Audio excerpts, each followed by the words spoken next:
61 হিজরিতে কেন এই নির্মম ইতিহাস তৈরি হলো?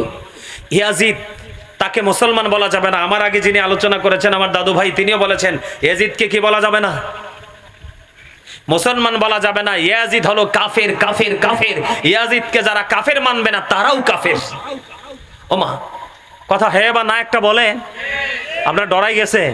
এই মিয়া, নবীজিকে, নবীজির বিধানকে, নবীজির আইনকে, নবীজির কোনো কিছুকে কেউ যদি জবান দ্বারা, অন্তর দ্বারা, সাপোর্ট দ্বারা যদি ছোট করে, কুফরি হয়। কুফরি করার পরে সে আর কখনো ইমানদার থাকে না। ঠিক কিনা বলেন? কারণ হলো, আমার দিকে তাকান, কেন কারবালাটা হলো? 61 হিজরিতে কেন নির্মম ইতিহাস তৈরি হলো? ইয়াজিদ কিন্তু মুসলমান ছিল। কে ছিল? কে মুসলমান? নামের। কিসের? কিন্তু তার ভিতরে চলছে সব ইহুদিদের রং। আরো জোরে, কার রং? আমার দিকে তাকান, ইমাম হুসাইনের উপদেষ্টা ছিল আমার প্রাণের রসুল। আর এজিদের উপদেষ্টা যিনি ছিল তার নাম হচ্ছে শারজুন বিন মানসুরুর রুমি। তিনি ছিলেন একজন ইহুদি। তিনি দিনের বেলা বানর নাচাতো, রাত্র যখন হতো মদের আসর বসাতো, অসৎ নারীদেরকে ডান্সিং, কম্প, নোংরা পরিবেশ তৈরি করতো। আওয়াজ তুলে কর নাউজুবিল্লাহ। আরো জোরে বলে নাউজুবিল্লাহ। তো যার নেতা, যার লিডার হলো নবী, আর যিনি নবীর আহলে বাইতের অন্যতম সদস্য, তিনি কি কখনো ইহুদি রঙে রঙিন হবে নাকি ইহুদিদের সাথে যুদ্ধ করবে? সেই জন্যই ইমাম হুসাইনের সাথে যুদ্ধ হয়েছে। আমার আগে যিনি আলোচনা করেছেন আমার দাদু ভাই, আমি শুনেছি ওখান থেকে তিনি বলেছেন, আমরা জানি যে সর্বনিম্ন 150 চিঠি। সর্বনিম্ন কত চিঠি? অনেক মত আছে এটা নিয়ে। সর্বনিম্ন 150 চিঠি দিয়ে ইমাম হুসাইনকে কুফা নেওয়া হয়েছে। কুফায় যাওয়ার আগে মুসলিম বিন আকিলকে পাঠানো হয়েছে। মুসলিম বিন আকিলকে আপনার নির্মমভাবে ইয়াজিদ বাহিনী সাদের উপর থেকে শহীদ করে দিয়েছে। এই খবর ইমাম হুসাইনের কাছে যাওয়ার পরেও ইমাম হুসাইন পিছপা হয় নাই। তারপরেও তিনি কুফায় গিয়েছেন সত্যকে প্রতিষ্ঠিত করার জন্য, কোরআন হাদিসের আইনকে প্রতিষ্ঠিত করার জন্য। কারণ ওই যখন আপনার আমির মুয়াবিয়া যখন পৃথিবী থেকে চলে গেল, তখন কিন্তু তারা এই খবরটা গোপন রেখেছিল। তারা আমির মুয়াবিয়ার পক্ষে বায়াত গ্রহণ করার জন্য। বন্ধুরে আমার, আমির মুয়াবিয়া চলে যাওয়ার পরে ইয়াজিদ বাহিনী যখন ক্ষমতার মসনদে বসলো, মসনদে বসার পরে তিনি ইসলাম বিরোধী সব কাজ কায়েম করার জন্য মানুষকে জোর করে তিনি বায়াত করার জন্য চেষ্টা করলেন। তখনই ইমাম হুসাইন সত্যকে তুলে ধরার জন্য, প্রতিষ্ঠিত করার জন্য, আল্লাহ এবং রাসূলের বিধানকে পৃথিবীতে জিন্দা রাখার জন্য যুদ্ধ করে করে তিনি শাহাদাত বরণ করেছে। আওয়াজ করে একবার বলেন না সুবহানাল্লাহ। আরো জোরে বলেন সুবহানাল্লাহ। ইয়াজিদ এবং তার বাহিনী ছিল কি 100% রং কি, আর ইমাম হুসাইন এবং তার দল ছিলেন 100% রাইট। এটা কি আপনারা বিশ্বাস করেন না? আরো জোরে বলেন, করেন কিনা? আমাদের দেশে অনেক মৌলবী বের হইছে, ওনারা মুহররমের মাস যখন আসে ওনারা ফতোয়া দিতে থাকে ইয়াজিদ নাকি দৈনিক 100 রাকাত নামাজ পড়ছে। ইয়াজিদ যদি দৈনিক 100 না তো সারা জীবন যদি লক্ষ লক্ষ কোটি কোটি রাকাত নামাজ পড়ে, তারপরে আমরা যারা আহলে সুন্নাত ওয়াল জামাত, আমাদের কিচ্ছু যায় আসে না। কারণ যার ঈমান নাই তার আমল দিয়ে কোনো মূল্য। আল্লাহ কোরআনে কি বলছেন বলবো? হ্যাঁ, ইউদিল্লু বিহি কাসীরা ওয়া ইয়াহদি বিহি কাসীরা। আল্লাহ কোরআন দিয়ে কাউকে হেদায়েত দান করেছেন, আবার কোরআন দিয়ে কাউকে পথভ্রষ্ট করেছেন। এদিকে তাকান, ইয়াজিদিয়াত মানে হলো কি? মূল কথা, ইয়াজিদিয়াত মানে হলো তার মুখে থাকবে একটা, অন্তরে থাকবে আরেকটা। নাউজুবিল্লাহ বলেন না। যেমন আপনার ইমাম হুসাইনকে বায়াত হবার কথা বলে আপনার কি কুফাতে আনছে না চিঠি দিয়ে? কথা বলেন, এটা জানেন তো আপনারা? চিঠি দিয়ে আনছে কিনা? কিন্তু আনার পরে তারা কি ইমাম হুসাইনের হাতে বায়াত গ্রহণ করছে না ইমাম হুসাইনকে শহীদ করছে? তাইলে তারা কি কথা দিছে একটা, কাজ করছে আরেকটা। এই ইয়াজিদ বাহিনী আমাদের মধ্যেও আছে, ইয়াজিদের প্রেতাত্মা। ঠিক কিনা বলেন? ইয়াজিদকে কিছু বললেই দেখবেন তেলে আর বেগুনে জ্বলে ওঠে। কথা বলেন না কেন? আপনারা আমার কথা বিশ্বাস করার দরকার নাই। আপনারা শুধু টাচ মোবাইল, অ্যান্ড্রয়েড সেট যার কাছে আছে, শুধু মোবাইলে ঢুকে ইমাম হুসাইন মুহররমের ওয়াজ নিয়ে কথা বলবেন, দেখবেন যে ইয়াজিদের পক্ষে ফতোয়া দেওয়ার মোল্লাদের অভাব নাই। নাউজুবিল্লাহ বলেন। ওই যে একটু আগে বলে গেলেন আমার দাদু ভাই যে 73 কাতার মুসলমানের মধ্যে 72 কাতারে ইয়াজিদ বাহিনী থাকবে। নাউজুবিল্লাহ বলেন না। কারণ মুসলমানের ৭৩ দল, এর মধ্যে একটা দল মাত্র জান্নাতে যাবে। রাসূল বলেছেন মা আনা আলাইহি ওয়া আসহাবিহি, রাসূল বলেছেন আহলুস সুন্নাহ ওয়াল জামাত is the best party, you go to paradise. সুবহানাল্লাহ বলেন। সবচেয়ে উত্তম দল হলো আহলুস সুন্নাহ ওয়াল জামাত। এই দলের জন্য অটো একটা নির্দেশনা দিয়ে রেখেছেন, ইউ গো টু প্যারাডাইস, তোমরা জান্নাতে চলে যাও। আর ইয়াজিদের পক্ষ যারা নেবে, ইয়াজিদের প্রশংসা যারা করবে, আপনার ইমাম হাসান হুসাইন রাসূলের আহলে বাইতকে যারা এড়িয়ে যাবে, তাদের জন্য বরাদ্দ হলো you have to go to hell, must be, চলে যেতে হবে জাহান্নামে। আওয়াজ তুলে কর নাউজুবিল্লাহ। আর যারা বলেন না নাউজুবিল্লাহ। ইমাম হুসাইন, আমি পরে আসছি ইমাম হুসাইন রাদিয়াল্লাহু তাআলা আনহুর কাছে। ইয়াজিদের চরিত্রটা বোঝানোর জন্য যারা প্রশংসা করে তাদেরকে বলবো একটু ভালো করে ইতিহাস পড়েন। কারবালার ইতিহাস না পড়লে বুঝবেন না ইয়াজিদ কতটা ক্যারেক্টারলেস ছিল। এই ৬১ হিজরিতে কারবালা হয়েছে, ৬৩ হিজরিতে ইয়াজিদ তার বাহিনী কি করেছে? ত্রাসের রাজত্ব করে তুলেছে, হাররার ঘটনা ঘটিয়েছে। মসজিদে নববীর মতো পবিত্র জায়গায়, যেই মসজিদে নববীর পবিত্র হেরেমের মধ্যে যদি ১ রাকাত নামাজ পড়েন ৫০,০০০ রাকাতের সওয়াব, সেই মসজিদে নববীর পবিত্র জায়গায় ৩ দিন ৩ রাত্র তিনি নামাজ পড়তে দেয় নাই, আযান দিতে দেয় নাই। আওয়াজ তুলে বলেন না নাউজুবিল্লাহ। এটাকে পুরো নোংরা করে ঘোড়া রাস্তা বল বানিয়ে দিয়েছিল। আওয়াজ তুলে তুলে বলেন নাউজুবিল্লাহ। সম্মানিত উপস্থিতি, আপনার এলাকায় যদি প্রকাশ্যে কোনো জিনাকারীকে ধরতে পারেন, আস্থা রাখবেন নাকি একবারে টুকরা টুকরা করবেন? Thank you very much young man. ঠিক কিনা কোন? কে সুন্দর করে কইছে টুকরা টুকরা, একদম ঠিক আছে। এইরকম শিকারী কয়েকটা ফলাফাইন এক এলাকায় থাকলে আর ইয়াজিদ বাহিনীর বাদ থাকবে না। কথা কয় না কেন? আপনারা বুঝেন, আপনাদের সন্তানদেরকে বোঝাবেন, এইরকম মাহফিল করার জন্য বাচ্চাদেরকে আগায়া দিবেন। এইরকম মাহফিলগুলো যখন হবে, এই মাহফিলের মাধ্যমে যোগের পর যোগ, যোগের পর যোগ ইমাম হুসাইনের প্রেম বেঁচে থাকবে, ইসলাম বেঁচে থাকবে। ঠিক কেন বলেন? আর জোরে বলেন। ইয়াজিদ বাহিনীরা কিন্তু ইসলামকে অলরেডি মেরেই ফেলতেছে। ওমা ভুল কইছিনি? আপনি জেহেনে দেখবেন বেদাত ফতুয়া দেয়, কিন্তু মোল্লার পকেট ভর্তি বেদাত। ওমা ভুল কথা কইছি? এই যে এই বেটা বেদাত ফতুয়া দেয়, এই বেটা কি মসজিদে কাতারে দাঁড়ায় নামাজ পড়ে না? আরে কথা বোঝেন না। এখানে আমি বিভক্তি করতে আসি নাই, আপনাকে সঠিকটা বোঝানোর জন্য আসছি। কাতারে নামাজ পড়ে কি পড়ে না?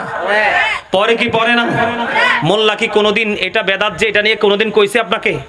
কথা বলে না কেন? কারণ এটা নিয়ে কইলে মোল্লাও বেকায়দায় পড়বো, চাকরি থাকতো না। এই কারণে এটা যে বেদাত এটা বলে না। কারণ নবী এবং নবীর সাহাবাই কেরামের জামানায় মসজিদে কাতার ছিল না। তুমি মোল্লা কাতারে পড়ো, এটা তো বেদাত, এটা বলো না কেন? কথা কয় না। মোল্লা কি ইমামতি করে বেতন নেয় না? নেয় কি নেয় না? তা আমার নবী কি ইমামতি করে বেতন নিছে? সাহাবাই কেরাম নিছে। তা আপনি মোল্লা নেন কেন? নবী যেটা নেয় নাই, রসুল যেটা নেয় নাই, সাহাবাই কেরাম যেটা নেয় নাই, আপনি নেন কেন? এটা তো বেদাত। কথা কথা কেন?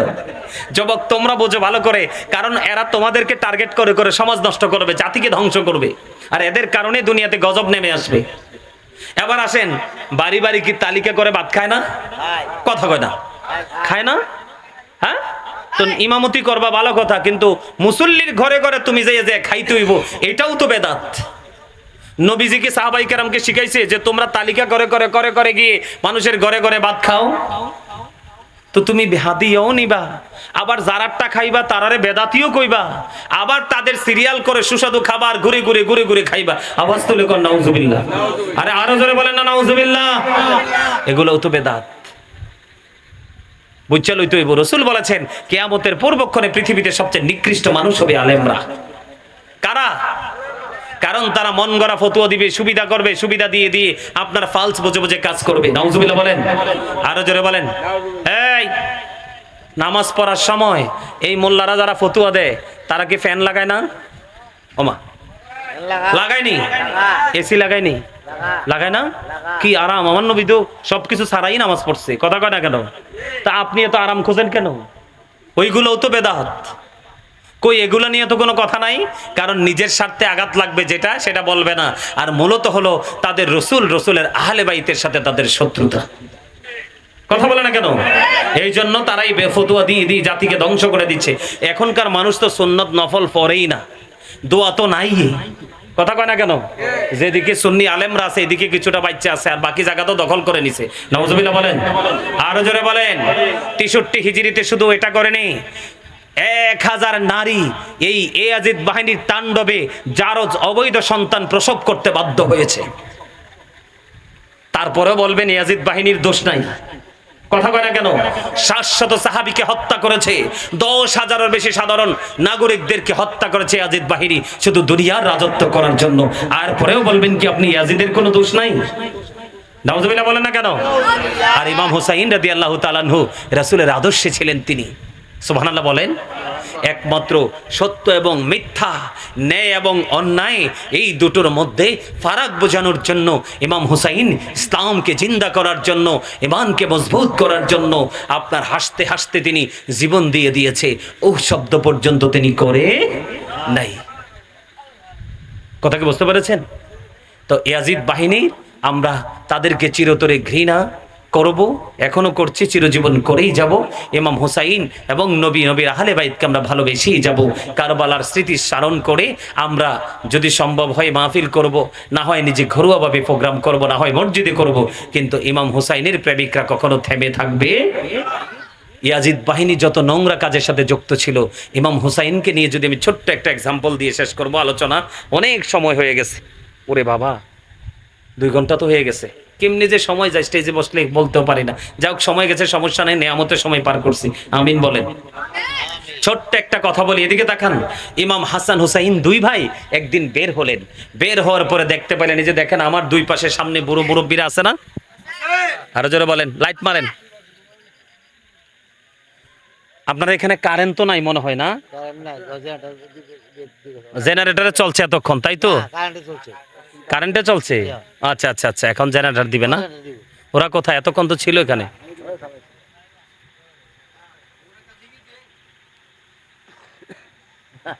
এই তো এসে গেছে।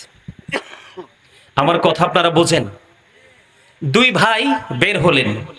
বের হওয়ার পরে দেখতে পাইলেন একজন মুরব্বী ওযু করতেছে। ইমাম হুসাইন কেমন চরিত্রের ছিলেন? হাসান হুসাইন 2 ভাই তো ওযু যে করতেছে, কিন্তু বড় দাদুর ওযু তো হয় না। বন্ধুরে আমার, এবার 2 ভাই মিলে মনে মনে চিন্তা করলেন, যুক্তি করলেন, পরামর্শ করলেন। ভাইয়া দেখো, ওই যে বড় দাদু ওযু করে রে, ওযু তো হয় না, কেমন করে দাদুকে ওযু শিখিয়ে দিব? সুবহানাল্লাহ বলেন না? ধীরে ধীরে বুদ্ধি করে করে চলে গেলেন।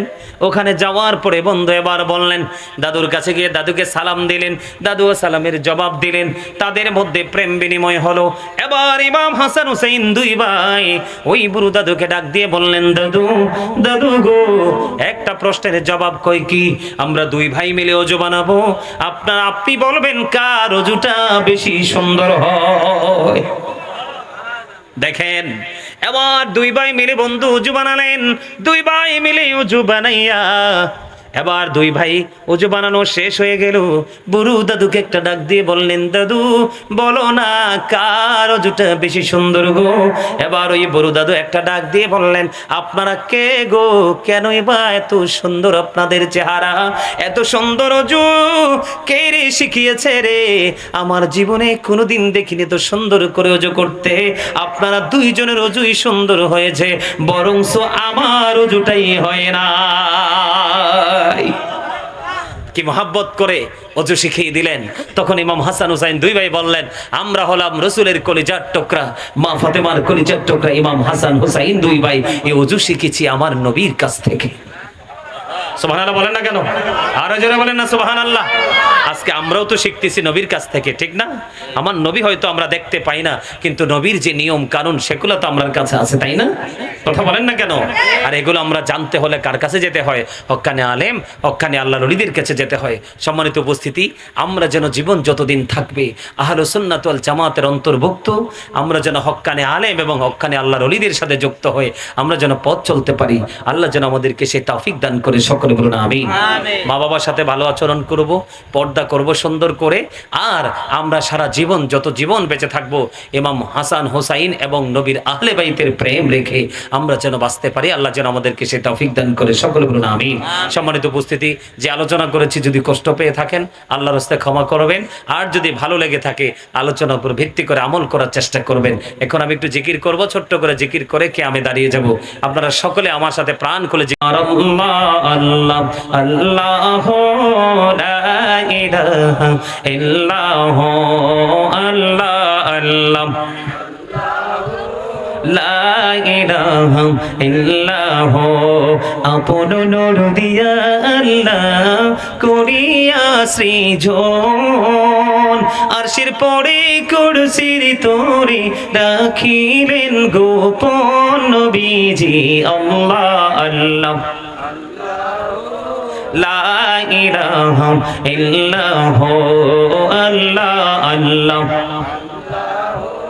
লা ইলাহা ইল্লাল্লাহ না জানি তো বাইতে নৌকা না জানি সাঁতার আইরে দয়া করে পার করিও জাহান্নাম মাচার নবীজি আল্লাহ আল্লাহ আল্লাহ লা ইলাহা ইল্লাল্লাহ আল্লাহ আল্লাহ মহাপদে আল্লাহ মনটাই আমার চাইছি শুধু যেতে মদিনায় আইরে ও বুঝি মনের বোঝাই যত সে তো বোঝে না নবীজি আল্লাহ আল্লাহ লা ইলাহা ইল্লাল্লাহ আল্লাহ আল্লাহ লা ইলাহা ইল্লাল্লাহ সশরীরে জিন্দা নবীজি সোনার মদিনায় আসুন সবাই দাঁড়াইয়া সালাম জানাই নবীজি আল্লাহ আল্লাহ আল্লাহ লা ইলাহা ইল্লাল্লাহ ইয়া নবী মুহাম্মদে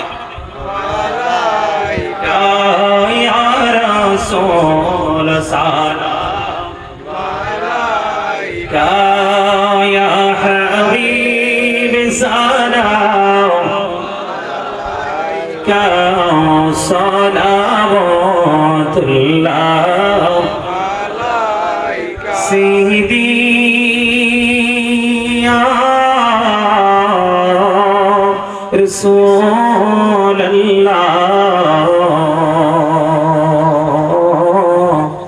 या हबीब अल्लाह नबी गो मदीना হইতে সব কিছুই পারে দেখিতে মোদের লাশ কবরে রাখি রে দইনে গো আপন করে ইয়া নবী মুহাম্মদে ইয়া রাসূল সালাম আলাইকা ইয়া হাবিব সালাম আলাইকা সালাওয়াতুল্লাহ আহাদ জাহানের বাদশাহ কান্দে রে তায়েফের রাস্তার কিনারে কেন যে মারল কাফিরে পায়া নেই তাদের অন্তরে ইয়া নবী या रसूल सलाम अलैका या हबीब सलाम अलैका सलावतुल्लाह अलैका मुस्तफा जाने रहमत तेरा नाम मुहिब में हदायत तेरा दौलौदी कल्बों में अजमोते मुस्तफा है कि मोते आला हजरत तेरा नाम মুস্তফা জানে রহমত পেরা সালাম শমঈ বজমে হেদায়েত পেরা খাজাই কাজে গান খাজা গরিবে নেওয়াজ উসমাইনো দিনো মিল্লাত পেরা সালাম মুস্তফা জানে রহমত পেরা সালাম শমঈ বজমে হেদায়েত পেরা या पकी पंजतोनी लाखों सलाम या पकी पंजतोन लाखों सलाम या पकी पंजतोन लाखों सलाम या पकी पंजतोन लाखों सलाम करबलार कुर्बानी शरण करो प्राण भरे সকলে নামাজ পড়ো या हुसैन शाह हुसैन लाखों सलाम या हुसैन शाह हुसैन लाखों सलाम बलग العلا بكماله كشف الدجى بجماله حسنت جميع خصاله صلى عليه وآله صلى الله محمد صلى الله عليه صلى الله محمد صلى الله عليه والصلاة والسلام عليك رسول الله الصلاة والسلام عليك حبيب الله الصلاة والسلام عليك شافي المجرمين الصلاة والسلام عليك رحمة للعالمين الصلاة والسلام عليك نور الله وجهره الأول أرني بجمالك يا رسول الله সকলে বলেন আলহামদুলিল্লাহ সম্মানিত উপস্থিতি সকলে 5 ওয়াক্ত নামাজ পড়ার চেষ্টা করবেন হালাল পথে রোজগার করার চেষ্টা করবেন মা বাবার সাথে ভালো এবং মিষ্টি আচরণ করার চেষ্টা করবেন পুরুষ এবং নারী উভয়ে পর্দা করে চলার চেষ্টা করবেন বিশেষ করে সামাজিক বন্ধনে আবদ্ধ এখনকার মানুষ নেই বললেই চলে এই বন্ধনটাকে আবার পুনরুজ্জীবিত করতে হলে আপনারা সবাই মানুষ যখন ইন্তেকাল করবে তার জানাজায় অংশগ্রহণ করবেন এবং সকালে হোক বিকালে হোক যেই কোনো সময় একজন আরেকজনের সাথে দেখা যখন হবে একজন আরেকজনকে সালাম দিবেন সালামে ছোটই শুধু বড়কে দিবে এমন নয় বড়রাও ছোটকে দিতে পারবে শেখানোর জন্য আবার আপনি দিতে সালাম আপনার নেয়ামত আপনি পাবেন আপনার ফজিলত আপনি পাবেন তো আমরা যেন এই প্রথাগুলো আবার পুনরায় পুরোপুরিভাবে চালু করতে পারি আল্লাহ যেন আমাদেরকে সে তৌফিক দান করে সকলে বলুন আমিন বিশেষ করে আমরা যেন ইহুদি রং থেকে বেরিয়ে এসে ইসলামের রঙে রঙিন হতে পারি রসুলের আহলে বাইত সাহাবায়ে কেরাম থেকে ধরে আল্লাহর ওলি পর্যন্ত আজকে পর্যন্ত যাদের কারণে আমরা ইসলাম পেয়েছি আমরা যেন তাদের প্রতি রেসপেক্ট রেখেই যেন আমরা পথ চলতে পারি আল্লাহ যেন আমাদেরকে সে তৌফিক দান করে সকলে বলুন আমিন এই বলে আমি আমার সংক্ষিপ্ত আলোচনা শেষ করছি আখিরি দাওয়ানা আলহামদুলিল্লাহি রাব্বিল আলামিন তাবারক আছে না তাবারক কখন দিবে তাবারকটা নিয়ে আসছি নি নিয়ে আসতে বলেন নিয়ে আসতে বলেন ফোন করেন যে তাবারক নিয়ে আসতে হবে আমি আমার সিস্টেম মতো তাবারক দিব আমার সিস্টেমের বাইরে গেলে আপনারা দিতে পারবেন না এতক্ষণ তো তাবারকটা নিয়ে আসার কথা ছিল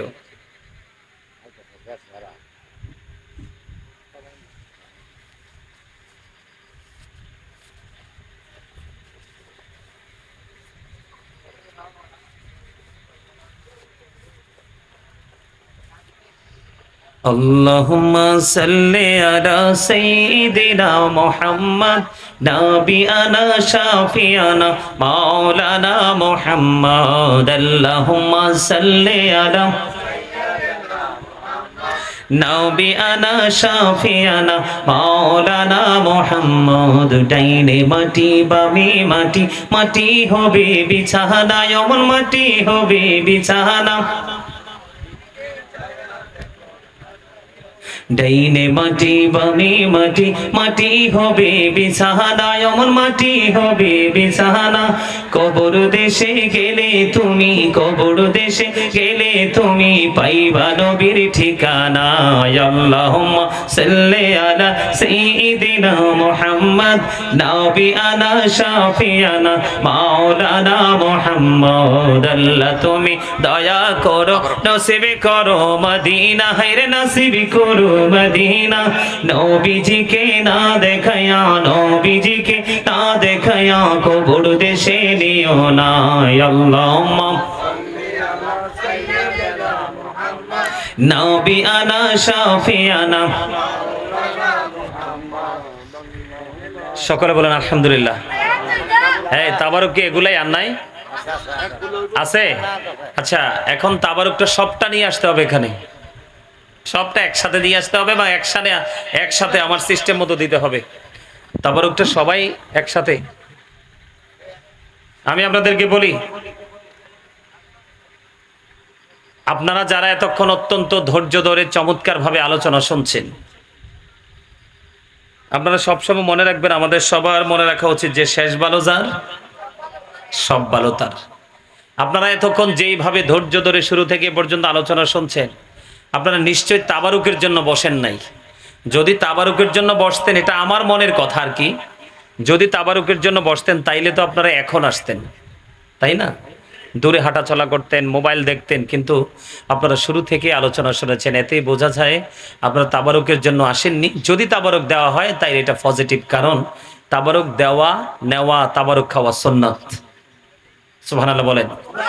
সম্মানিত উপস্থিতি, তারা আপনারা সবাই মিলে সুন্দর আয়োজন করেছেন, তাবারুকের ব্যবস্থা করেছেন। আজকে সকালে প্রোগ্রামে গেছি, বুঝছেন, বৃষ্টির কারণে কি বলবো, যাক আল্লাহ বাঁচাইছে। উপরে বিশাল প্যান্ডেল, উপরে আপনার টিন দিয়ে একবারে ইয়ে দিয়ে দিয়েছে, চাল দিয়ে দিয়েছে, কিন্তু এখানে এসে দেখলাম যে আল্লাহর কি নিয়ামত, যে বৃষ্টি আসেনি। এটা হলো আজকের দিনের জন্য আমাদের জন্য বড় নিয়ামত আল্লাহর পক্ষ থেকে। সুবহানাল্লাহ বলেন না?